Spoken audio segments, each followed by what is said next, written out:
При содействии Министерства культуры Республики хореографический ансамбль «Ирон» выступил на вечере памяти, посвященном хореографу Хаджи Исмаилу Вардиеву. Ансамбль представил 2 танцевальных номера «Симт» и «Астинский перепляс».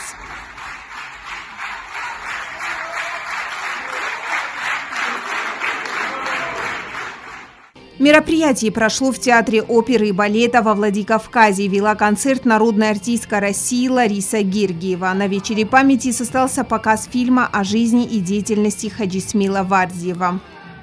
Фахоттона Гергиева Лариса Маринский театр кафедестам райстойчи хаяд ахам ансамбль та хореографон ансамбль та кот Алан маленький джигит Горец, ama Маринский театр нехи артиста. Тен райгундай базадыстам ах махануй тенгештер каду ахам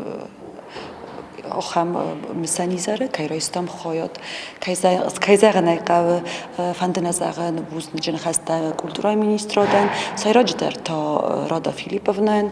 По словам Дианы Хугаевой, мастера астинского танца дали высокую оценку выступлениям юных юго-астинских артистов.